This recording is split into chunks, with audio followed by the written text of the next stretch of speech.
Здравствуйте, дорогие подписчики «Кактус Медиа». Меня зовут Наталья Тимирбаева, я главный редактор «Кактус Медиа». Сегодня у нас с вами внеочередная встреча, я бы даже сказала экстренная. С нами министр сельского хозяйства Аскарбек Джанибеков. Дело в том, что позавчера мы опубликовали информацию фермеров. К нам пришли фермеры, которые пожаловались на новое постановление, посчитав его антинародным. Вчера на заседании Джигурку-Кенеша было объявлено, что какой-то вопрос о сельском хозяйстве был снят, потому что министр сельского хозяйства находится в России, в командировке. Каково же было мое удивление, когда сегодня утром мне позвонили и сказали, что министр сельского хозяйства только что приехал и готов выйти в прямой эфир и лично рассказать фермерам о том, что на самом деле это новое постановление принято в их интересах. Вот, честно сказать, я пока не вижу, в чем их интерес, но если вы сможете нас убедить в этом, то я буду рада. Еще раз здравствуйте, рада вас видеть. Здравствуйте, Наталья, здравствуйте, уважаемые кыргызстанцы. Я постараюсь убедить не только вас, я постараюсь убедить всех кыргызстанцев. Давайте сначала расскажем, в чем. Да. Вот в чем это постановление. Данное постановление было принято 17 декабря 2021 года за номером 39. Оно так и называется в целях развития и поддержки семеноводческих хозяйств, племенных хозяйств и сельскохозяйственных кооперативов. Оно так и называется. Значит, почему это постановление принято? И почему Министерство сельского хозяйства инициировало это постановление? Государственный фонд сельскохозяйственных угодий значит, располагает площадью 276 580 гектаров. Они до последнего времени находились в ведении местных органов власти, то есть айлюк-мөтү, и они принимали решения на заседании земельной комиссии. Они рассматривали заявки. Но я должен сказать, что из вот этих земель 43,5 тысяч гектаров сегодня по отчету проходят как неиспользуемые. Смотрите. Практически около 20% айлюк-мөтү дают отчет, что они не используют эти земли. Хотя мы не согласны с данным То есть отчетом. вот эта оговорка, что дают отчет, то есть они на самом деле используются, но... Нет, я об этом не говорил. Так. Я говорю о том, что из вот То есть они в самом деле не используются? Да, эти земли не используются, но их надо использовать. Также у нас не так много земель. В первую очередь, смотрите, значит, пашня всего и багарная и рошаемая у нас насчитывается 1 268 000 гектаров. Есть. Вот это у нас площадь. Из них, смотрите, 43,5 тысяч гектаров не обрабатывается. Это непозволительная роскошь, во-первых. Теперь, какова ситуация в целом в сельском хозяйстве? Раз уж мы делаем акцент в поддержку семеноводческих хозяйств, значит, мы должны аргументировать это. И мы аргументируем. Сегодня силами сельхозов обеспечивается только 10-15% всех необходимых семян в Кыргызстане. Значит, мы остальные 85-90% сеем некачественные семена. Фермер не имеет доступа к этому. А почему? Потому что семеноводческие хозяйства, которые призваны производить качественные, сертифицированные семена, так, кондиционные, они просто ввиду ограниченности своих площадей обрабатываемых, они не могут этого выращивать. Поэтому мы говорим, у нас есть земли, они должны быть, часть их должна быть предоставлена сельхозам, чтобы они производили больше кондиционных семян. Кто выигрывает от этого? От этого выигрывает фермер. Он получает при дотационной поддержке семена, это на 30% дешевле, приобретает у сельхозов кондиционные семена и может получать высокий урожай. А сегодня наш фермер что сеет? Он сеет то, что у него в сарае, то, что на складе. Он это чистит и сеет. И, конечно, он будет получать 15-20 центнеров. Вокруг нас все наши соседние республики давно уже кратно увеличили урожайность. Вот смотрите. Возьмем статистику 2014 год и 2021 год. 2020 год. Вот 6 лет. За это время Российская Федерация подняла урожайность сельхозкультур то есть 2004 год и 2020 год, они увеличили урожайность сельхозкультур по России ровно в 2 раза. В то же время за этот период кыргызские аграрии увеличили урожайность сельхозкультур, в частности зерновых, 0,16%. Видите, Наталья?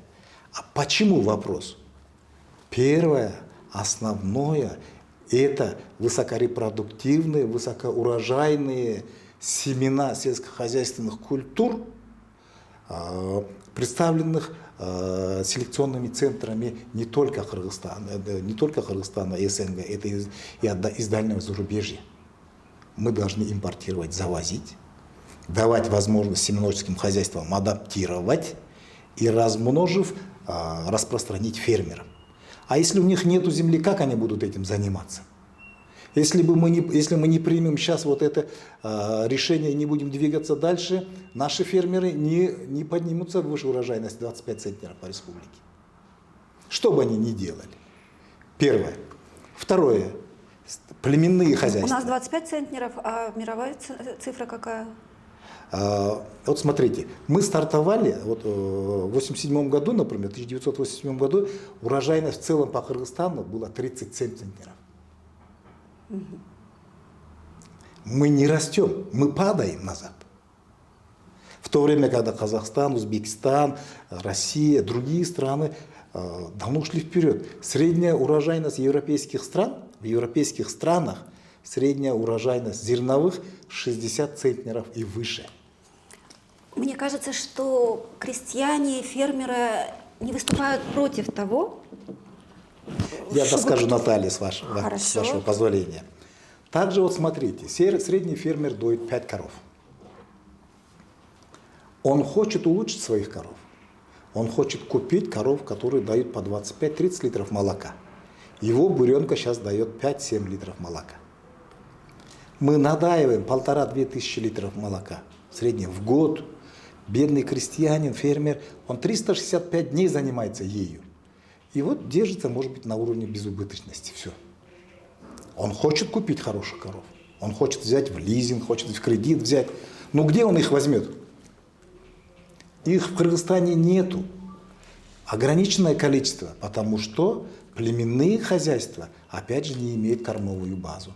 Они не имеют площади, где могли бы обрабатывать, увеличивать свою кормовую базу и увеличивать поголовье племенных животных, для того, чтобы фермер мог у них покупать. Это тоже проблема. Это напрямую влияет на бюджет каждой семьи. Представляете? Вот 5 коров доите, каждый день мучаетесь. Так каждый день у вас нет роста. Вы не можете увеличить семейный бюджет, потому что ваша буренка, у нее ограниченный потенциал. Все. То, что касается кооперативов. Вот здесь наши земляки говорят, вот кооперативы сейчас будут создаваться, все богатые соберутся, они могут создать кооперативы и заберут землю. Они в корне ошибаются. Да, вот именно с этой жалобой пришли к нам фермеры. Те, кто сегодня старается создать кооперативы и получить доступ к вот этим землям государственного фонда, они ошибаются.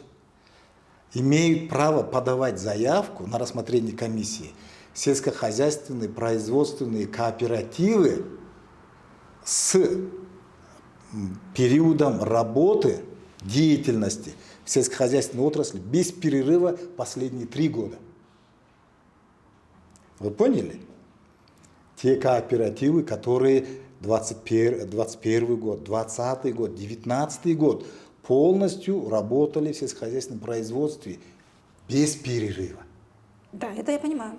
Только они могут подавать заявки на рассмотрение комиссии. А все те, кто позже этого срока, они просто не имеют возможности этого делать.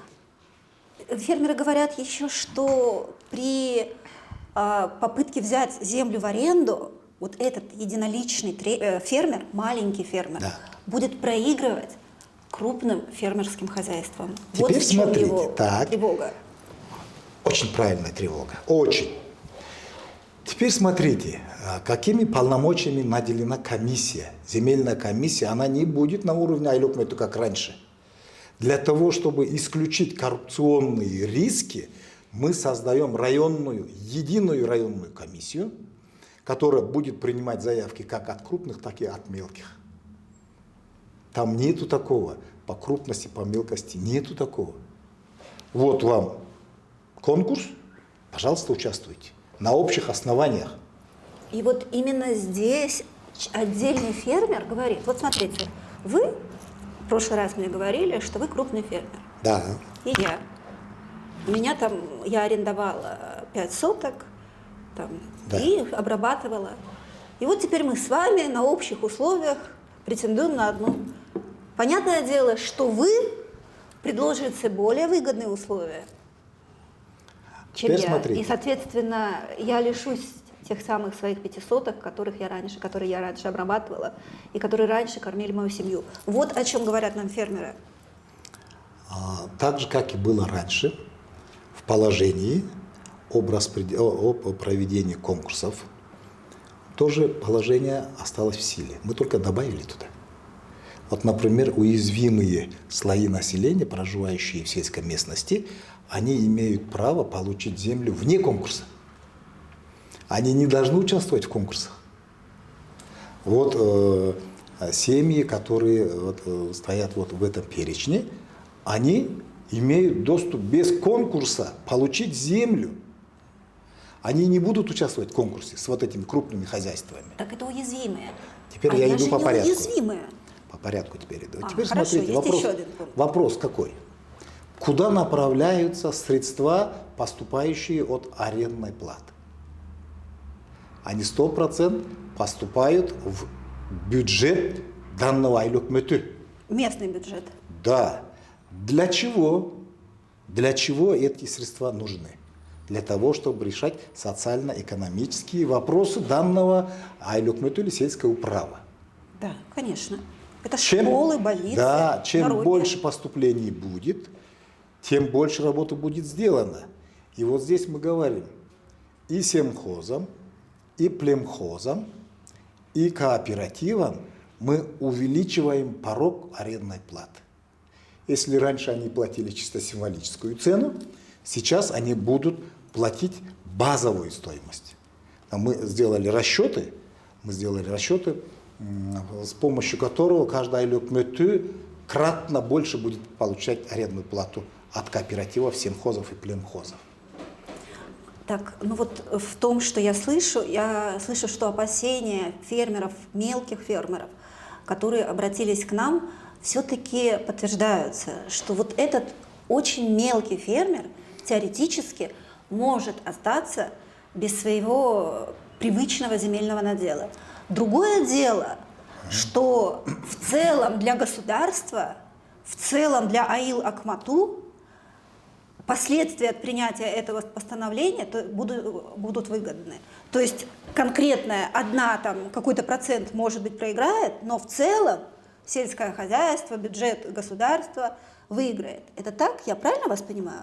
Здесь все выиграют, Наталья. Смотрите. Вот как этот мелкий фермер выиграет? Что такое в вашем понимании мелкий фермер? Это человек, вот они пришли, смотрите. Ну хорошо, вы к вам пришли несколько человек. Да, Да, вы я прочитал. прочитали статью? То есть вот о чем они конкретно говорят. Что вот в их Панфиловском районе 4500 земель, на которых можно выращивать только кормовое зерно.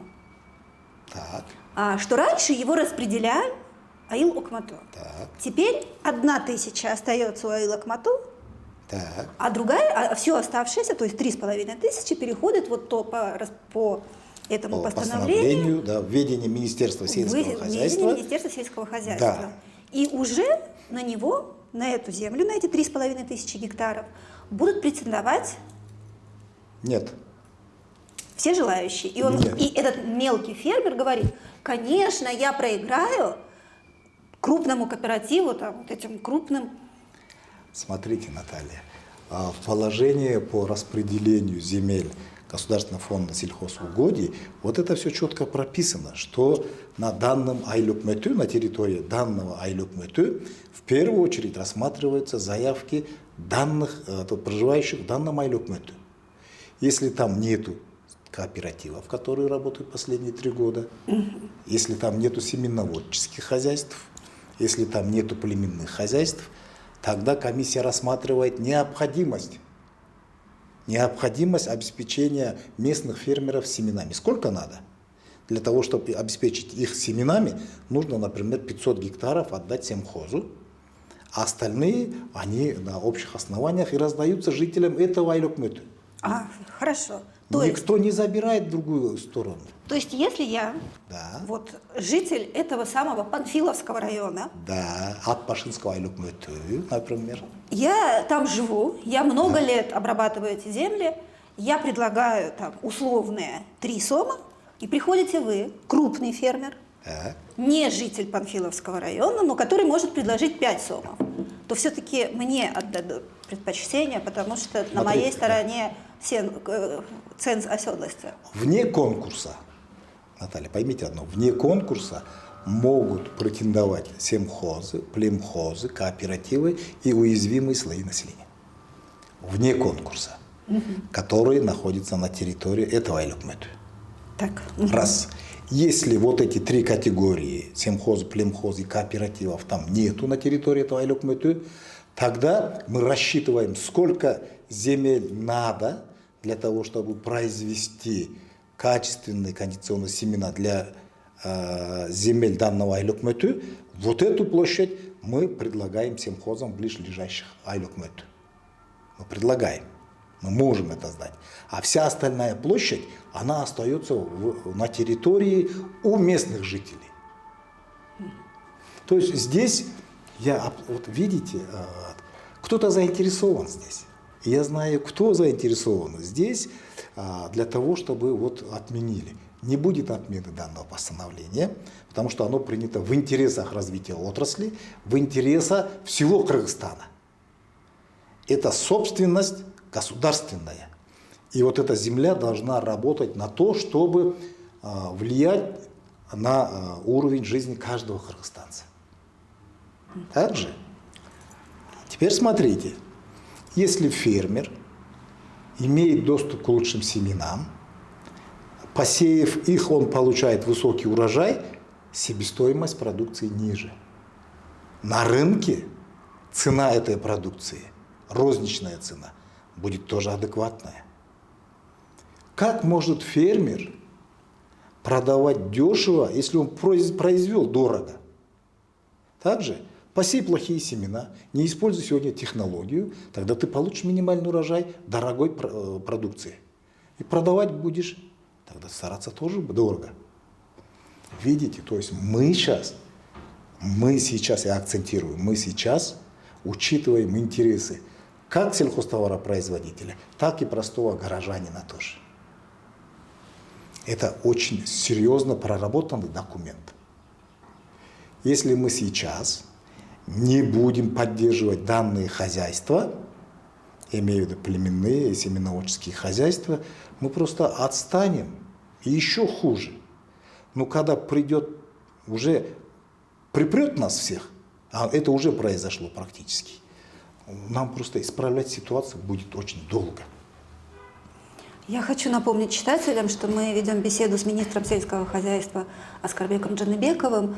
Может быть, наша тема кажется узкоспециализированной, но на самом деле люди, которые обратились в редакцию, сказали, что это постановление затрагивает все интересы всех фермеров, а это у нас 80% населения занято в сельском хозяйстве.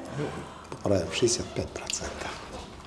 Хорошо, 65 это все равно огромная цифра. Конечно, Наталья. Сельское хозяйство это двигатель экономики нашей страны, и так или иначе, от того, как живет фермер, зависит, как живет каждый из нас. Да. Вот здесь теперь смотрите, Наталья. Кто-то может говорить так где-то, вот, министр в своих интересах хочет, чтобы свое хозяйство получило... Да, потому что земли переходят в Министерство сельского хозяйства. Я хочу сказать, что мы не обрабатываем земли фонда. Несмотря на то, что вы фермер. Да, и мы не настроены на это, потому что у нас есть земли, которые мы арендуем у частных лиц, нам вот этих площадей достаточно. И я абсолютно, министр, абсолютно не думая об этом, я же отошел от этого всего бизнеса. Для меня сейчас важно создать максимально благоприятные условия для развития отрасли. Вот вы говорили, что вы вчера меня искали, я сегодня уже здесь сижу. Да, да, я утром рано прилетел и сразу начал работать. Значит, почему я туда летал? Двухдневная командировка. Из республиканского бюджета выделен 1 миллиард сомов на обновление, на сортообновление и сортосмену. Селекция, семеноводство сельскохозяйственных культур. Вот раньше сколько выделялось? Не Для того, выделялось. чтобы мы понимали. Не выделялось. Вообще не выделялось. Нет. То есть вот Не было сортообновления официально через финансирование средств из республиканского бюджета. Не было. Не закупались вот так в государственном масштабе, не закупались семена. Видите, в этом году, вот мы в прошлом году 1000 тонн раздали осенью, а зимку посеяли. Даст Бог, все хорошо будет. В этом году весной, до начала весны мы завезем вот эти семена, наши фермеры смогут посеять. Смотрите, в 2023 году осенью, а зимку будут сеять уже все фермеры новыми семенами. Площадь где-то примерно 180-200 тысяч гектаров будет. От 150 до 200 тысяч гектаров будем сеять осенью 2023 года. И вот эту всю площадь наши фермеры посеют новыми семенами. Представляете, колоссальная возможность роста урожайности будет. Колоссальная возможность сокращения себестоимости будет. благодаря этому постановлению. Конечно, и ему тоже. Потому что мы вот завезли суперэлиту, раздали этим семхозам. Они произвели элиту или первую репродукцию. Фермер приезжает, например, в семеноческое хозяйство. Он приехал к вам, говорит, я хочу купить 10 тонн семян. По 30 сомов стоят семена, 30 сомов. Он говорит, да, по 30 сомов. Но государство вам компенсирует 30%. То есть вы покупаете семена стоимостью 30 сомов за 21 сом. Но зато вы покупаете Мерседес. Также, если образно говорить, сейчас многие из нас используют семена класса «Жигули». Мы говорим, ребята, через год-два каждый из вас будет использовать семена класса «Мерседес». Сегодня мы завозим семена, которых потенциал, генетический потенциал их 100 центнеров. Представляете, в сколько раз это больше? Ну, не надо получать 100, получите 40 центнеров. Получите, по крайней мере, 35 центнеров. Пожалуйста, мы государство, мы министерство отраслевое, определяющее политику в отрасли.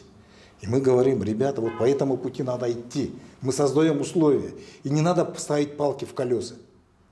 Не надо этого делать. Здесь интерес, меркантильный интерес некоторых дельцов, которые за счет доступа своего имеют возможность обрабатывать большие площади. Я хочу сказать, ребята, это время закончилось. Сейчас земля должна работать чисто на развитие отрасли. И вот эта земля переходит в Министерство сельского хозяйства. Нет ли здесь какой-то коррупционной Министерство сельского хозяйства? Да теперь вы будете распределять. Раньше на местах вы не как вы министр, а вы как министерство.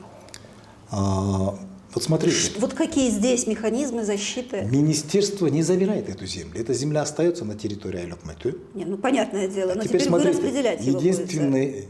единственное распределяет районная комиссия, Которую курирует министерство. куда входит руководитель районного управления аграрного развития и представители местного сообщества, входят туда и руководители структур районных, не только производственных, силовых тоже, для контроля. И входит туда глава Айлок-Мэту, земли которого на комиссии рассматривается. Глава Айлок-Мэту автоматически член данной комиссии. С правом голоса. Он может аргументировать все на этой комиссии. Мы же не изолируем никого. Мы просто стараемся исключить коррупционные составляющие. Только в интересах отрасли. Никто напрямую, ни министр, ни заместители министров, Никто не может влиять на работу комиссии. Потому что комиссия формируется там, в районах. Акимами формируется. Мы предлагаем структуру комиссии. А непосредственно члены комиссии – это сотрудники районов. Представляете? То есть вот здесь уже мы говорим, что или Мясничкова решает вопросы, или на уровне района решает вопросы. Со стопроцентной ответственностью каждого члена комиссии. За правильность принятия решения, там так и написано, за правильность и законность принятия решения каждый член комиссии несет персональную ответственность. Это очень серьезные требования к членам комиссии. Представляете? Если вы, будучи членом комиссии, допускаете некие неправильные решения, ну, дорогие, отвечайте перед законом. А требования там очень жесткие уже. Ну, я надеюсь, что все так и будет. И призываю людей, которые напрямую коснется действия этого постановления, обращаться к нам в редакцию «Кактус Медиа», рассказывать, как это происходит. Мы будем перенаправлять эти вопросы к вам, для того, чтобы все-таки понимать, как действует это постановление, которое, по мнению вот обратившихся к нам фермеров, это правда, к нам сейчас обратились фермеры одного района. Они говорят, что просто остальные еще не знают о том, что это постановление начало действовать и какие могут иметь последствия. И вот, кстати, спасибо вам за то, что вы сразу обеспечили обратную связь и готовы объяснить фермерам, что как происходит. Я думаю, вот здесь местные органы власти должны немножко поменять свою позицию. Они должны встать на сторону защиты постановления и правильного разъяснения. Не надо будоражить народ там внизу. Вот обращение я сегодня видел, обращение жителя Атпашинского айлюкмөтү, так, Джаинского района, кажется. Они говорят, вот создаются кооперативы, богатые создают кооперативы, у нас нету денег, потому что для того, чтобы создать один кооператив, нужно 20 тысяч. Зачем создавать кооперативы, если они не будут иметь доступ к этому? Видите, вот информационный вакуум, к сожалению, вот этот, который наши руководители местных органов власти не смогли довести до населения, вот это плохо. Мы же четко говорим, в положении, утвержденном положении написано, сельскохозяйственный кооператив, ведущий свою производственную сельскохозяйственную деятельность непрерывную в течение последних 3 лет, имеет право подавать заявку. Вот этот вот, зачем нужно было?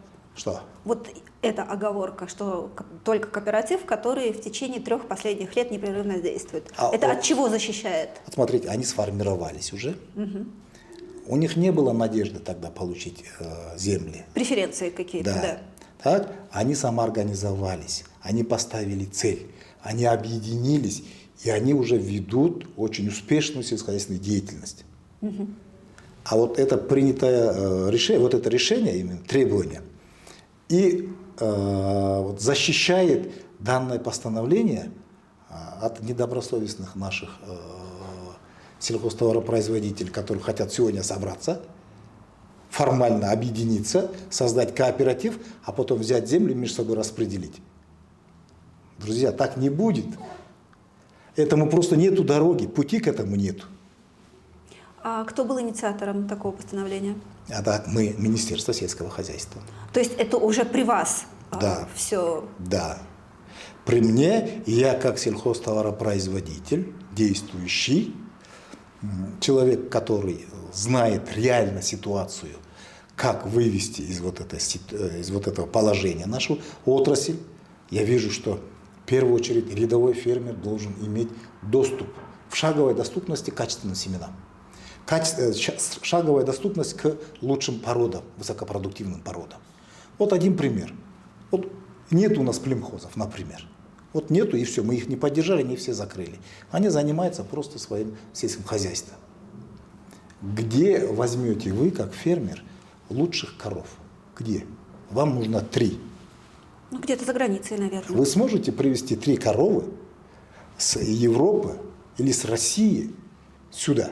Никогда не пыталась, но думаю, что это будет очень сложно. Очень дорого будет и очень сложно будет. А вот поддерживая семхозы и племхозы, мы создаем максимально комфортные условия для каждого простого рядового фермера. Но вы поддерживаете, это постановление поддерживает уже имеющиеся сельхозы и племенные хозяйства. Да, вот смотрите, прежде чем начинать работу в этом направлении, мы провели жесткий мониторинг. То есть исследование семеноводческих хозяйств, исследование племенных хозяйств. Из 267 племенных хозяйств по итогам первого тура мониторинга лишились статуса 100 с лишним хозяйств. Они не соответствуют. Мы с ними распрощались. Сегодня подготовлен проект приказа второго тура мониторинга. Мы теперь еще жестче будем требовать от этих хозяйств качества работы. Которые соответствуют, они получат статус, подтверждение своего статуса и государственную поддержку. Семеноводческие хозяйства из 149 семеноводческих хозяйств сейчас осталось 96.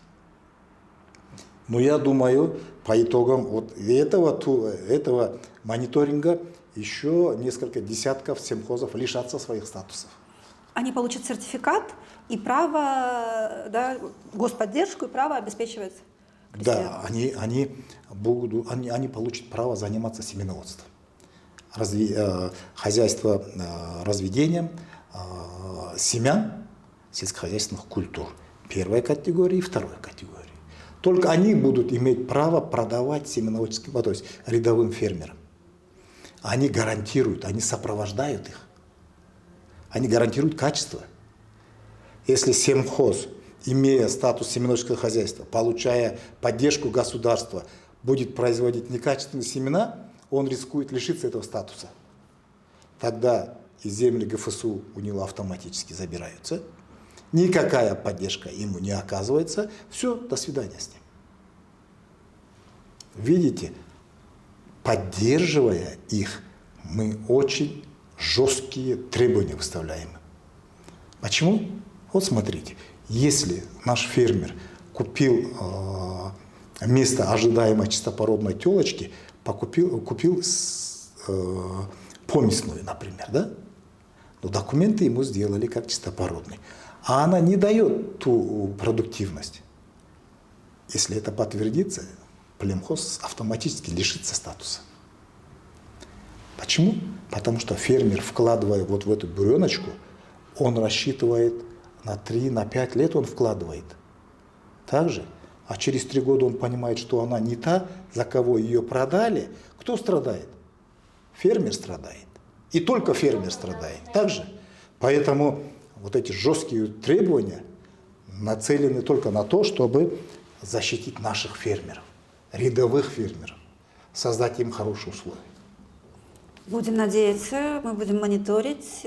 Через какое время мы поймем, что да, это постановление имеет именно тот эффект, на который вы рассчитываете?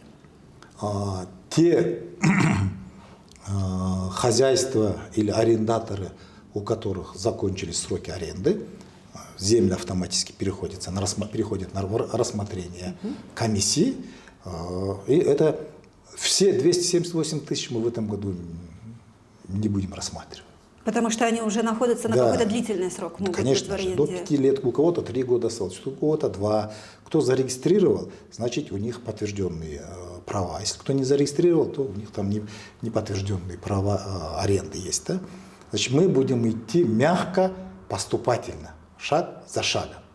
Мы не собираемся здесь некие хирургические методы применять. Нет, абсолютно нет. Сельское хозяйство такая отрасль, где надо аккуратно делать каждый шаг. Выверенно и очень аккуратно. И все же когда? В этом году уже первые результаты пойдут, потому что мы будем предоставлять семхозам земли, которые высвобождены. Семхозы будут уже обрабатывать, сеять и осенью будут получать То есть урожай. вот к осени, да, вот к первому урожаю да, мы уже более-менее будем понимать, кто прав. Те фермеры, которые сказали, что инициаторы этого постановления не учли некоторые риски? Или вы, которые утверждаете, что все риски просчитаны и что интересы фермера учтены там, на 100%? Я, Наталья, хочу акцентировать вот здесь. Каждое действие министерства, каждый инициированный нормативно-правовой акт, он нацелен в первую очередь в интересах фермеров и в интересах отрасли. Ни в каких других интересах это не рассматривается. Вы должны понимать, и вы об этом знаете, что первая задача, поставленная перед Министерством сельского хозяйства, обеспечить продовольственную безопасность внутри страны. О чем мы говорили За счет, в прошлый раз. Да, за счет собственного производства. О чем мы можем говорить, если мы даже пшеницу на 50% себя не можем обеспечить сегодня? Где вот эти земли, которые сейчас используют наши фермеры? Почему они не могут этого дать нам? 278 тысяч гектаров – это та площадь зерна, которая должна нам обеспечить при 30-центнеровой урожайности 100% независимость по пшенице. Где? Вы ответьте мне, пожалуйста, тогда. Простой вопрос, Наталья. Это вопрос к Министерству сельского хозяйства. Да, и вот мы знаем, что это неправильно, что делается до сегодняшнего дня. И вот это постановление, которое принято 17 декабря за номером 309, оно в итоге позволит очень существенно повлиять на жизнь каждого фермера в сторону улучшения. Прекрасно. Я надеюсь, что мы убедили фермеров, убедим их еще, потому что они будут смотреть, вряд ли сейчас они прямо. Теперь давайте поговорим о том, что интересно людям, которые смотрят этот эфир, Давайте. о ценах. В прошлый Хорошо. раз вы говорили, продукты будут. Они действительно, знаете, вот цены. Как ни странно, хотите сказать, да? Да. Были опасения. Да, Наталья, вот смотрите. Прошлый год отсутствие осадков, недостаток поливной воды, жаркая температура, В этом я не знаю, что было. холодная весна. Вот эти сложности все повлекли за собой серьезное сокращение урожая. Мы переживали, мы просчитывали каждый день, что будет, обеспечить продовольственную безопасность на протяжении 365 дней по всем основным продуктам питания, что надо делать.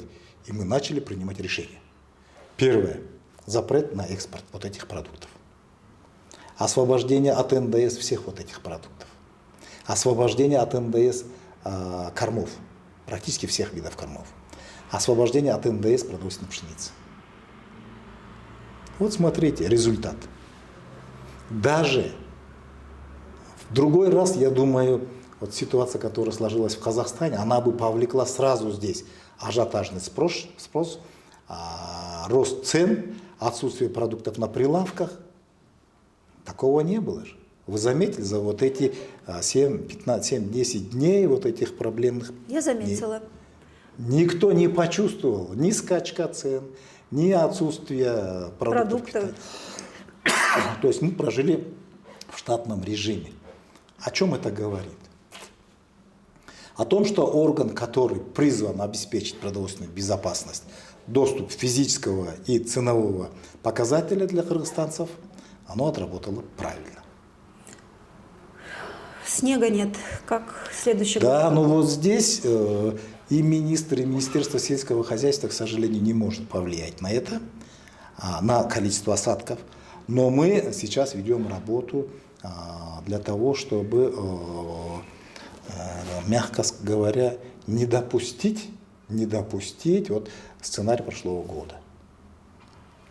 С осени прошлого года наши водники еще ни на один день не прекращали свои ремонтно-восстановительные работы на ирригационных объектах Кыргызстана. Даже в Нарынской области сегодня ведутся работы по очистке каналов. В этом году первый раз для ирригации на 1 год по статье «Капитальный ремонт» выделен 1 миллиард сомов. Представляете, Наталья, что такое 1 миллиард сомов? Если сравнить, то В 2021 году было выделено 162,7 миллиарда, то есть миллиона сомов. В 2020 году было выделено также 163 миллиона сомов, а в 2019 году было выделено 124 миллиона сомов. А здесь в 2022 году бах вам и миллиард сомов.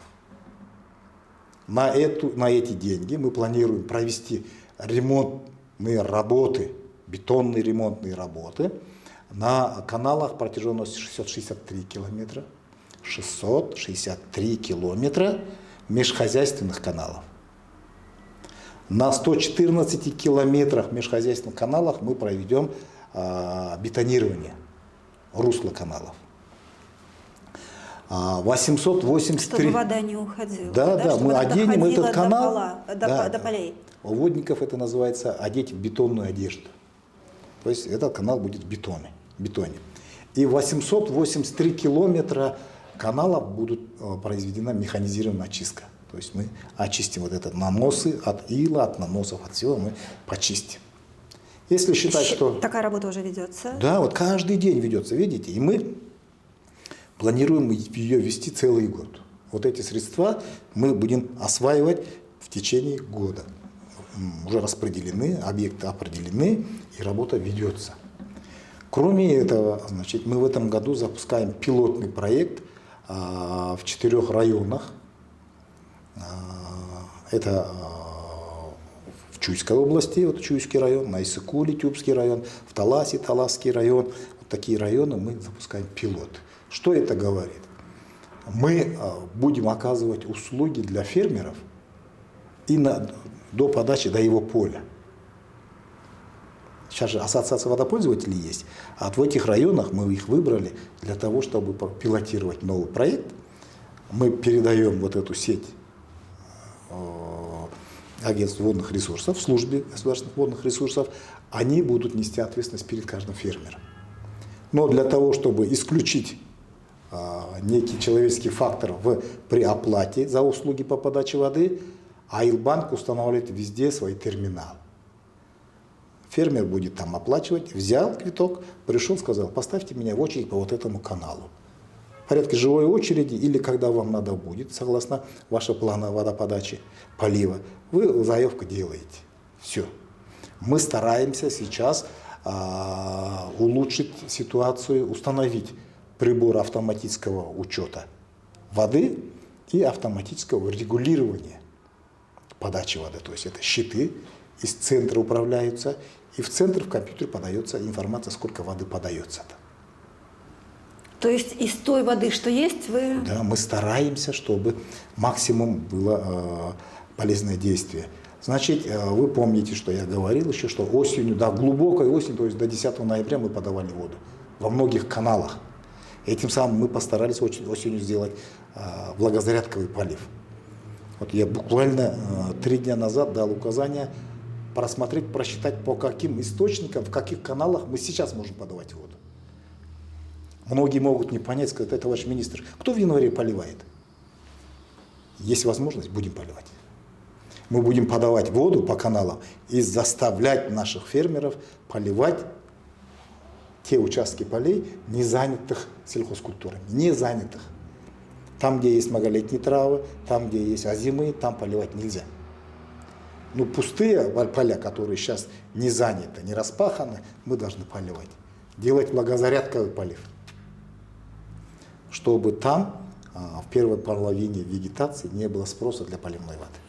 Может быть, вы мне сможете объяснить, глава Кабмина Акылбек Джапаров велел почистить все поливные каналы к 8 марта. Вот такая была названа дата. Именно 8 марта. Почему такая дата? Почему не к 1 марта? Там не... Вот. Подарок женщинам. Акылбек Усенбекович, наверное, имел в виду подарок женщинам.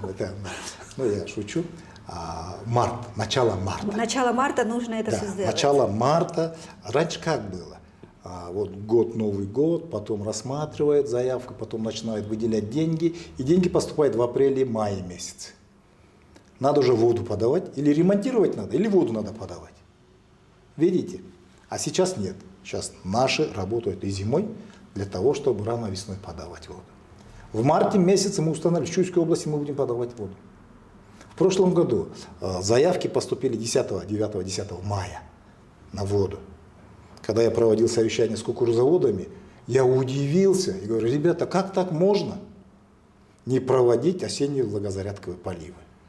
Они говорят: мы уже давно забыли про это. А мы говорим, мы напоминаем, что это надо делать. Когда я был молодым специалистом, мы рано весной проводили ранневесенние поливы. Осенью до поздней осени мы проводили влагозарядковые поливы. Я вот в системе водного хозяйства проработал 10 лет. Начиная от простого поливальщика и руководителем районного управления водного хозяйства. То есть все, не все, но многое я там понимаю. Прекрасно. Спасибо большое. У нас время эфира заканчивается. Я надеюсь, что постановление действительно будет способствовать развитию сельского хозяйства, интересам фермеров и, значит, интересам каждого гражданина Кыргызской республики. Да. Удачи вам. Спасибо, что пришли. Спасибо, что сами объяснили смысл постановления. Спасибо, что были с нами. Спасибо, что... Я могу два слова сказать? Конечно. Уважаемые кыргызстанцы, я хотел бы отметить, что данное постановление, оно нацелено на то, чтобы помочь каждому из вас, каждому сельхозтоваропроизводителю, каждому фермеру. И то, что сегодня вот муссируется, это в корне неправильно. Это неправильно. И вы должны понимать, что с вами вместе, только вместе, рука об руку, мы сможем пройти успешно путь развития сельского хозяйства и прийти к развитому сельскому хозяйству за короткий промежуток времени.